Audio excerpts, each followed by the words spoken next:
اور شریف خاندان کے حوالے سے وہ تو کیا ہی نہیں گیا ابھی تک.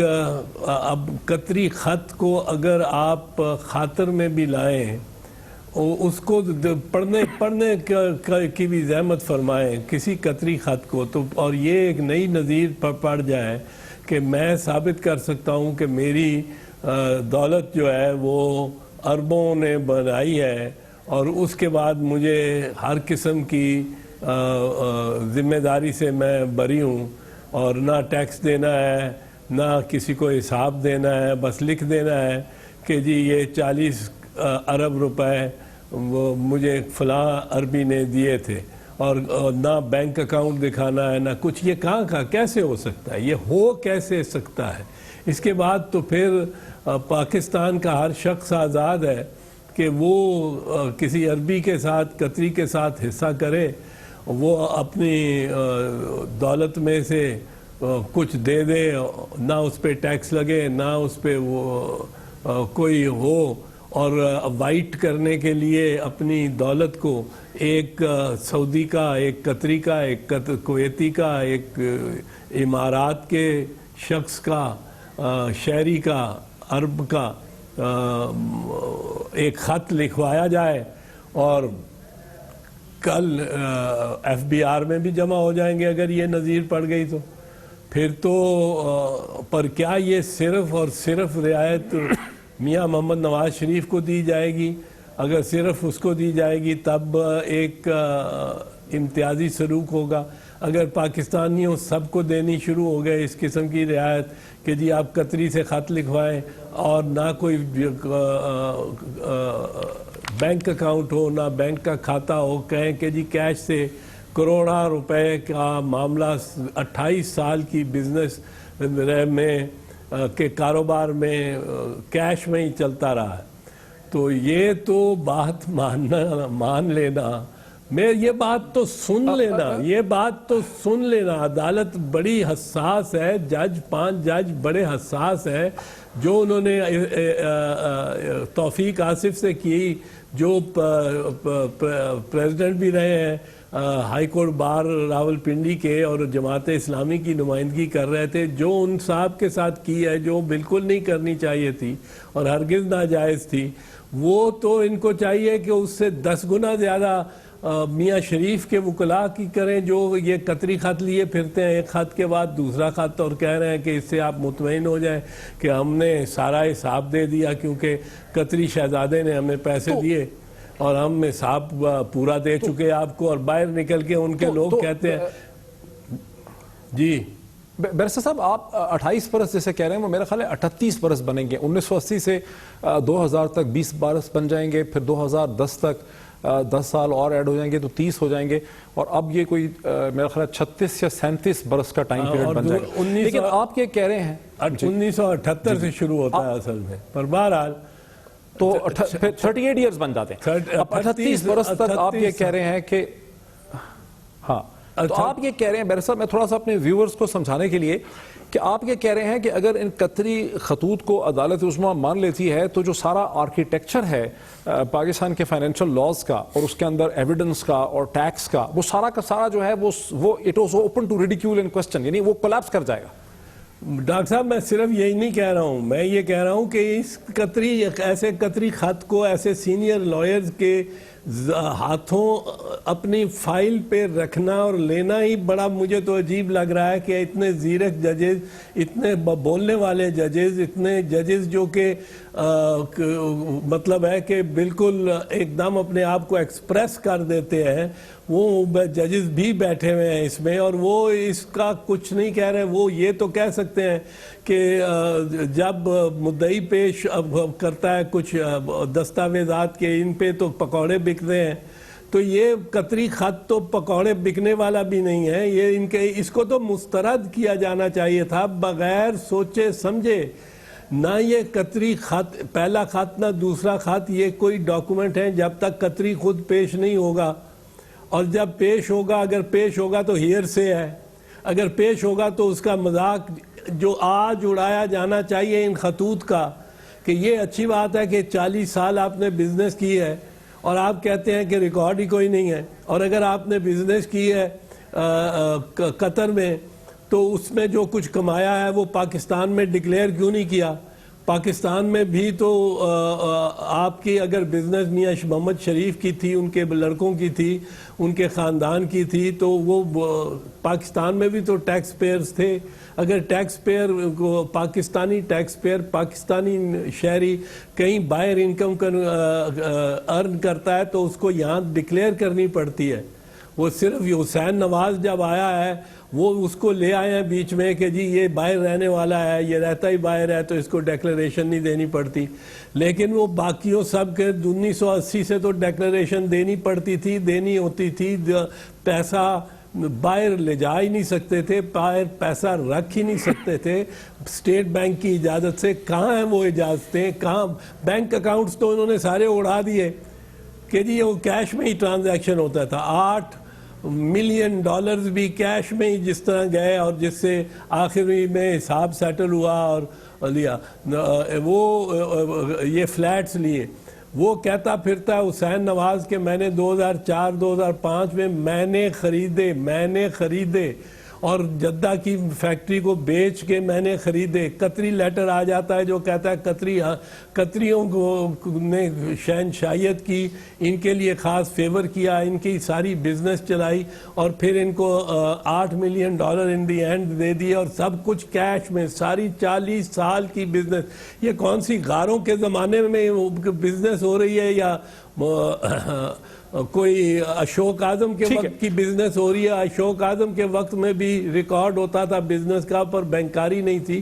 پر بینکاری کو بھی 500-600 سال ہو گئے ہیں، اور دنیا کے سارے بینکس عرب علاقوں میں موجود ہیں، اور بڑی سہل قسم کی بزنس کرنے کے لیے وہ نئے سے نئے اسکیمیں اور آفر دیتے رہیں، کیونکہ وہ پیسہ چاہتے تھے ہمارے پاس آئے.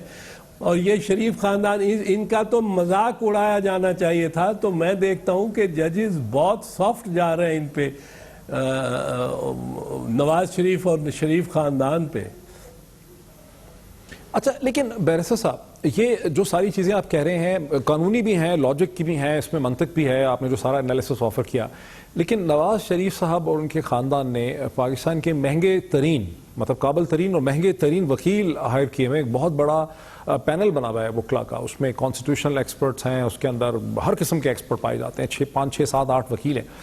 وہ پھر اس قسم کے مذکہ کے خطوط کو سپریم کورٹ کے سامنے رکھ کیوں رہے ہیں؟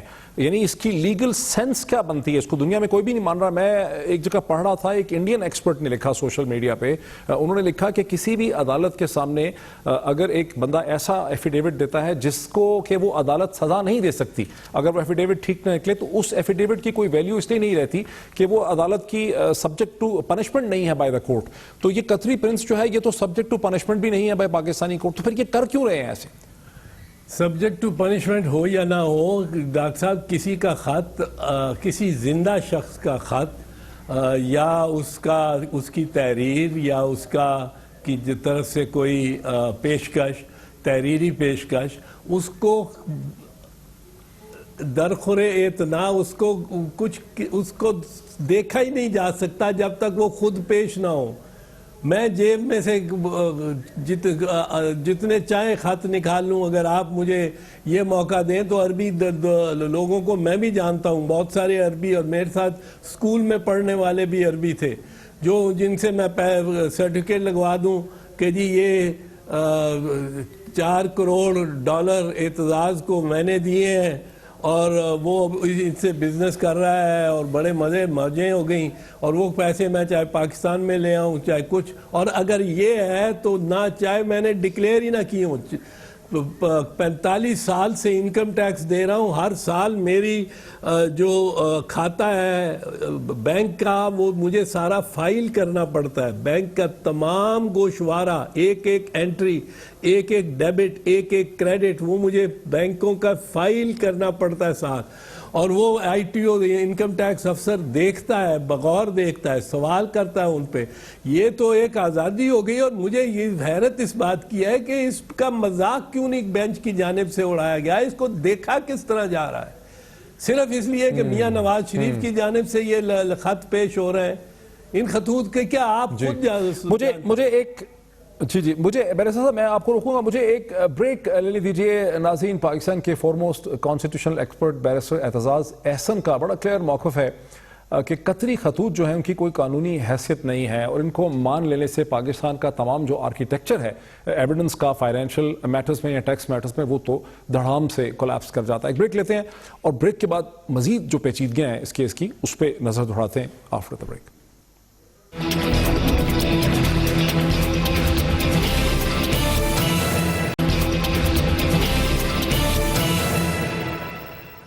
ناظرین ویلکم بیک. پاکستان کے ممتاز کانسٹیٹیوشنل ایکسپرٹ جناب بیرسٹر اعتزاز احسن صاحب میرے ساتھ ہیں اس وقت. بیرسٹر اعتزاز احسن صاحب, لیکن عدالت نے اسحاق ڈار صاحب کے حوالے سے جو پرانا بیان حلفی ان کا تھا, ایفیڈیوٹ تھا, جو کیس تھا جسے اب اسحاق ڈار صاحب کہتے ہیں کہ یہ ایک پاسٹ اینڈ کلوز ٹرانزیکشن ہے, اس کا ریکارڈ طلب کر لیا ہے نیب سے, اس کے بارے میں سوال اٹھائیں. اس کی کیا اہمیت ہے؟ اس کی اہمیت تو یقیناً ہو سکتی ہے, پر اگر عدالت نے صرف یہی کرنا ہے کہ اس کو بلا کے ریکارڈ کو اور بعد میں کہنا ہے کہ اس ریکارڈ کو ہم نہیں دیکھ سکتے کیونکہ اس ریکارڈ یہ ایک انویسٹیگیشن کا ریکارڈ ہے, یہ ریکارڈ کسی کورٹ کا فارملی نہیں ہے اور پھر اس کو کلوز کر چکی ہے گورنمنٹ, تو پھر تو شریف خاندان کو اور بھی سہولت دے جائے گی اگر اس ریکارڈ کو پھر خاطر میں نہ لایا گیا. لیکن مجھے تو لگتا ہے کہ اس وقت عدالت پینیٹری سٹروکس دے رہی ہے نواز شریف کے وکلاء کو ہٹے مارنے کے لیے, اور سامنے سے گول کیپر بھی ہٹا دیا ہے. اور آپ یہ دیکھیں کہ یہ جو سارا کاروبار, یہ جو سارا جو موقف ہے, اب میں اس کیا بات کروں موقف کی گورنمنٹ کے, یہ نواز شریف کے موقف کی اور اس کے وکلاء کی. اگر بات زیادہ کریں گے تو وہ مناسب فرینکلی نہیں ہوگی کیونکہ وہ زیر غور ہے عدالت کے. پر جس قسم کی اب دیکھیں نا, یہ چیز میں کہہ سکتا ہوں, میں بہت کچھ اور کہنے والا تھا پر وہ مناسب نہیں ہوگا میرے لیے کہنا, کیونکہ وہ عدالت میں ہی کہنا ضرور لازمی ہے. پر یہ کیا یہ مذاق ہے کہ جی بچے جو ہیں وہ وہاں پر خبر نہیں کیا رہے ہیں, کتنا ٹیکس دے رہے ہیں, اس کا کچھ حساب نہیں, سارا جو ہے وہ کیش میں ٹرانزیکشنز کر رہے ہیں اور 50 کروڑ باپ کو دے رہے ہیں, 50 کروڑ باپ بیٹی کو پھر دے رہا ہے, بیٹی کچھ زمین لے رہی ہے, اس زمین کو بیچ رہی ہے, ایک گاڑی لے رہی ہے, گاڑی کو بیچ رہی ہے, کئی گنا زیادہ قیمتوں پہ چیز بکتی ہے جو کہ حاصل ہوتی ہے بہت کم قیمت پر. 50 کروڑ کے گفٹس دیے جا رہے ہیں ایک فیملی کے اندر. سوال کیوں نہیں ان پہ ہوتے کہ یہ آپ ڈاکومنٹ ساری منی ٹریل پیش کریں, جو کہ اگر منی ٹریل بینکنگ ڈاکومنٹس کے ذریعے, بینکنگ ریکارڈ کے ذریعے نہیں ہوئی اور سپریم کورٹ نے اس کے باوجود نواز شریف کا موقف تسلیم کر لیا, تو پھر بھی ایک نئی صورتحال پیدا ہوگی کہ بغیر کیش میں آپ ٹرانزیکشن کریں, جتنا مرضی ڈکلیئر کر دیں, جو کچھ کہیں وہ عدالت بھی اور ایف بی آر بھی ماننے کو مجبور ہوگی, بس کیش میں کریں اور پیسے آپ فارملی بینکنگ چینل سے نہ ادائیگی کی جائے. اب بینکنگ چینلز کو اس طرح نامعتبر بنا دینا پاکستان کی معیشت کے لیے, پاکستان کے قانون کے لیے بڑی ہی ایک یعنی آپ یہ سمجھتے ہیں بیرسٹر صاحب, آپ یہ سمجھتے ہیں کہ ایک پریسیڈنٹ سیٹ ہو جائے گا اگر آپ کیش کی ٹرانزیکشنز کو آن ریکارڈ اس قسم کے کیس میں ایکسیپٹ کر لیتے ہیں, تو پھر پاکستان کے تمام بزنسز کے لیے بھی آپ ایک پریسیڈنٹ اسٹیبلش کر دیتے ہیں اور تمام کیسز کے لیے بھی پریسیڈنٹ اسٹیبلش کر دیتے ہیں کہ ہاں ہم تو کیش کرتے رہے, ہمارے پاس ریکارڈ نہیں ہے. ہاں یہی تو بات ہے. اور سپریم کورٹ کا کہا تو ایک نظیر بن جاتی ہے, اور نظیر بنتی ہے under the constitution. Under the constitution وہ نظیر بنتی ہے ہر شخص کے لیے پاکستان میں، ہر عہدیدار کے لیے، ہر ادارے کے لیے، ہر عدالت کے لیے، ہر افسر کے لیے، ہر دفتر کے لیے وہ قانون بن جاتا ہے، وہ نظیر بن جاتی ہے. تو یہ تو مجھے نہیں سمجھ آ رہی. وکلاء تو نواز شریف کے چاہیں گے، وہ تو چاہیں گے کہ جی ہمارے سر سے بلا ڈوبے ٹوٹے، کیونکہ یہ بار ثبوت نواز شریف کو ہے. یہ ثبوت مانگنا مدعیوں سے یہی غلط ہے، یہی غلط ہے. ایک جو ثبوت مدعیوں پہ تھا، جو پٹیشنرز ہیں ان پہ جو ثبوت تھا، بار ثبوت تھا، وہ سمپلی ایک تھا، اور وہ بار ثبوت تھا کہ وہ ثابت کریں کہ یہ پراپرٹیز جو ایون فیلڈ فلیٹس ہیں یہ شریف خاندان کی ہیں. بس اس کے بعد ان کو کوئی نہیں کہا جا سکتا کہ جی آپ نے ثبوت ہی نہیں پیش کیے، آپ نے 2006 سے پہلے کی ملکیت کے پیش نہیں کیے ثبوت، آپ نے کیا ردی کے کاغذ پیش کر دیے ہیں جس میں چنے بیچے جاتے ہیں. یہ کیا ان سے کچھ نہیں مانگا جا سکتا. انہوں نے جو ثابت کرنا تھا وہ شریف خاندان نے اعتراف کر لیا، اقبال کر لیا، تسلیم کر لیا. اس کے بعد وہ فارغ ہو گئے، وہ اعدام سے عدالت میں بیٹھے، ان کو عدالت میں اٹھ کے بات کرنے کی بھی ضرورت نہیں. اب شریف خاندان کو وہ پوری چین، پوری زنجیر 1978 سے لے کر 2006 تک، جس طرح آپ ابھی گنوا رہے تھے 38 سال کی یہ پوری زنجیر، اور through banking channels, through the record which is legitimate, یہ پیش کرنا ہے. اگر ایک کڑی بھی کمزور ہو، the strength of a chain lies in the weakest link. اگر ان ساری کڑیوں میں سے ہزارہ سینکڑوں کڑیوں میں سے جو زنجیر ہوگی 1978 سے 2006 تک ایک کڑی بھی کمزور ہوئی تو وہ زنجیر طاقتور نہیں ہو سکتی. آپ بھینس کو باندھیں ایک زنجیر کے ساتھ اور ایک گھڑی دھاگے کی ہو تو بھینس تو قابو آپ کے نہیں رہے گی.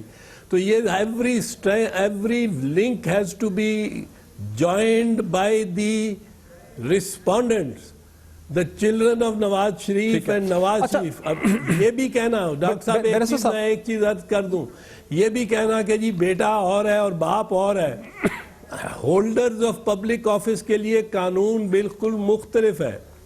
ہولڈرز آف پبلک آفس، جس طرح میں کہتا ہوں کہ کسی کمشنر، کسی ڈپٹی کمشنر، کسی ڈی آئی جی کا بیٹے کے 3 گھر ڈیفنس ہاؤسنگ اتھارٹی میں نکل آئیں تو بیٹے کو نہیں پکڑیں گے، باپ کو نیب جا کے پکڑے گی. ایف آئی اے باپ کو پکڑے گی کہ تمہارے بیٹے کے یہ کتنے بینک اکاؤنٹس کہاں سے یہ گھر کس طرح آ گیا، یہ تم رشوت خوری کرتے رہے ہو. تو ہولڈر آف پبلک آفس کے لیے ایک مختلف لا ہے، قانون ہی مختلف ہے. سیکشن 14 ہے نیب آرڈیننس کا، سیکشن 9 ہے نیب آرڈیننس کا. احتساب ایکٹ 1997 جو نواز شریف صاحب نے خود بنایا تھا، اس میں یہ شک تھی. 1947 کے پریونشن آف کرپشن ایکٹ، انسداد رشوت خوری ایکٹ کے میں یہ شک ہے کہ یہ باپ اور بیٹے کو، بیٹی اور بیٹے کو، اگر ان میں سے کوئی ایک ہولڈر آف پبلک آفس ہو، اور یہاں کوئی انکم ٹیکس کمشنر نہیں ہے، یہاں کوئی D I G S P نہیں ہے، یہاں پرائم منسٹر آف پاکستان ہے، highest office, holder of highest office. اس کے بچوں کو آپ کس طرح علیحدہ کر سکتے ہیں کہ جی یہ بچوں نے کمایا ہے، جس طرح بھی کمایا ہے، کیش میں کمایا ہے، کوئی بینک اکاؤنٹ نہیں ہے، کوئی کچھ نہیں ہے، لیکن اربہ روپیہ کما لیا ہے. اربہ روپے زیرو ہو گئے تھے 1999 میں، زیرو ہو گئے تھے 1972 میں، خود کہتے ہیں زیرو ہو گئے تھے 1999 میں. اور اربہ روپے کی جائیدادیں ہیں، یہ منسوب ہوں گی to the holder of public office, to the prime minister, to the father. بالکل صحیح ہے کہ پبلک آفس ہولڈر جو ہے اس کی ایک اور ہی ذمہ داری ہے دنیا بھر میں. یہ کامن لا کے اندر پبلک آفس ہولڈر کو بالکل مختلف طریقے سے ڈیل کیا جاتا ہے، بیکاز پھر یہ ایک شک ہے، ایک کوشچن مارک ہے کہ پبلک آفس ہولڈر کے پاس سے بہت زیادہ دولت ہوتی ہے، بہت زیادہ پیسہ ہوتا ہے، بہت زیادہ سرمایہ ہوتا ہے، تو پھر اس پہ سوال اٹھتے ہیں جسے پبلک آفس ہولڈر کو ایکسپلین کرنا ہوتا ہے. ایک بریک لیتے ہیں اور بریک کے بعد واپس آتے ہیں اور اس ڈسکشن کو کنکلوڈ کرتے ہیں آفٹر.